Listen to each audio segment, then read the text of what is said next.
বাবা, কিছু বলবে বড় বউ? আজ আপনার ছেলে দুটো ইলিশ মাছের মাথা এনেছিল, তাই দিয়ে একটু কচুর শাক করেছি।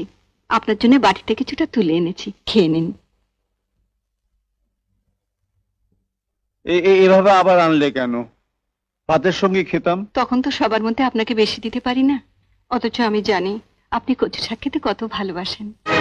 তোমার শাশুড়ি ঠাকুরের এখন কোথায়? উনি তন্দ্রার মামা তন্দ্রার ঘরে বসে গল্প করছেন। আপনি খান, আমি ওদিকটা নজর রাখছি।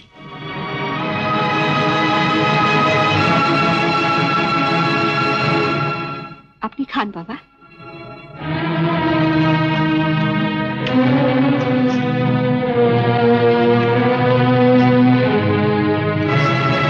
কেমন খেতে হয়েছে বাবা? দারুণ দারুণ হয়েছে কচুর শাক। আর একটু খাবি? দাও।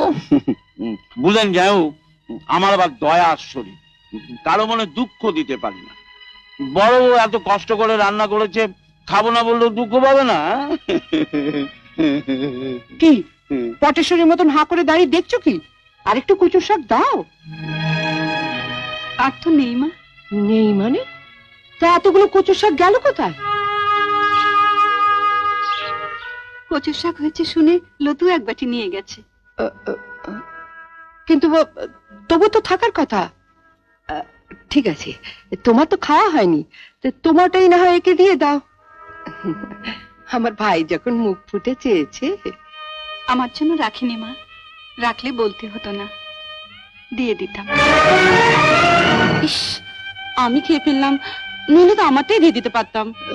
ঠিক আছে, তো তোমার কর্তার জন্য তো নিশ্চয়ই তুলে রেখেছো, তো সেটাই না হয় দাও। ওর জন্য রেখেছিলাম, আপনি চাইলেন, দিয়ে দিলাম। ও, একটুও নেই? মেজ ঠাকুরপুর জন্য এক বাটি তুলে রেখেছি, যদি বলেন।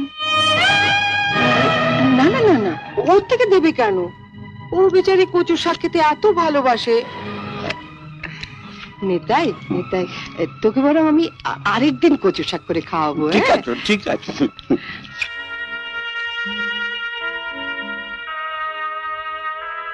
বাবা, আপনি খাচ্ছেন না, চুপচাপ বসে আছেন। না, খাচ্ছি খাচ্ছি।